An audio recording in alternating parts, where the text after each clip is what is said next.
നിങ്ങളുടെ ഇഷ്ട പരമ്പരകൾ എക്സ്ക്ലൂസീവായി സൺ നെക്സ്റ്റ് ആപ്പിലൂടെ തികച്ചും ഫ്രീ ആയി ഇപ്പോഴേ ആപ്പ് ഡൗൺലോഡ് ചെയ്യൂ.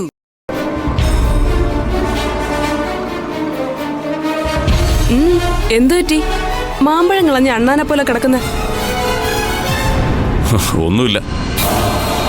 നിന്നോട് പറഞ്ഞിട്ട് പ്രത്യേകിച്ച് കാര്യമൊന്നുമില്ലല്ലോ. എല്ലാ കുരിശും എന്റെ തലയെ കൊണ്ടുവച്ചേക്കല്ലേ.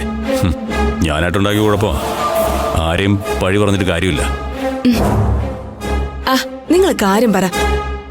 സ്ത്രീധനത്തിന്റെ പേരും പറഞ്ഞ് കാശൊന്നും വാങ്ങണ്ടെന്ന് പറഞ്ഞത് ഞാനല്ലേ. അവനൊരു ജോലി കിട്ടുന്നെങ്കിൽ ആയിക്കോട്ടെ, കുറച്ച് ഉത്തരവാദിത്വങ്ങളൊക്കെ ഉണ്ടാവുമെന്ന് കരുതിയിട്ടാ. അതിനിപ്പോ എന്തു പറ്റി? അവന് ജോലി കിട്ടിയാ നമുക്കും അത് നല്ലതല്ലേ. അവന്റെ ചെലവ് കഴിയാന്നോ? അത് നടപ്പുള്ള കാര്യമല്ല. നമ്മുടെ തല താങ്ങാൻ നമ്മുടെ കൈ തന്നെ വേണം.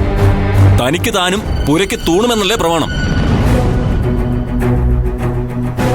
ഇതുവരെ അങ്ങനെ ജീവിച്ചവരല്ലോ നമ്മള്. 6-7 വർഷം അവൻ പുറപ്പെട്ടു പോയപ്പോ മാസാമാസം ശമ്പളം നിനക്ക് അയച്ചു തന്നിട്ടുണ്ടെന്ന് തോന്നുമല്ലോ നിന്റെ സംസാരം കേട്ടാൽ. ഇപ്പൊ ഇങ്ങനെയൊക്കെ പറയാൻ എന്തു പറ്റി? ഞാനിപ്പോ പെരുവഴിയിലാവുന്ന ലക്ഷണം. വിശ്വം ഫിനാൻസിയേഴ്സ് അവനെ ഏൽപ്പിക്കാമെന്ന് ഏട്ടത്തി പറഞ്ഞപ്പോ അത് ശരിയാവില്ലെന്ന് ഞാൻ പറഞ്ഞതാ. ഏട്ടത്തി നിർബന്ധിച്ചപ്പോ ഞാനതങ്ങ് സമ്മതിച്ചു. നമ്മുടെ മോനല്ലേ, അവനും രക്ഷപ്പെടണ്ടേ? അതൊക്കെ ശരി തന്നെ. പക്ഷെ ഞാനിപ്പോ ഇറങ്ങി കൊടുക്കണ്ടേ? ഏട്ടത്തിയോട് ഞാൻ പറഞ്ഞ് സമ്മതിപ്പിച്ചതാ ഒരു പുതിയ ഫിനാൻസിയേഴ്സ് തുടങ്ങിക്കൊള്ളാമെന്ന്. നമ്മുടെ ഷോപ്പിംഗ് കോംപ്ലക്സിൽ ഒരു കട ഈ മാസം ഒഴിയും. കണ്ണായ സ്ഥലത്ത് മാർക്കറ്റിന് തൊട്ടു ചേർന്ന നല്ല റോഡ് വ്യൂ ഉള്ള കടയാ.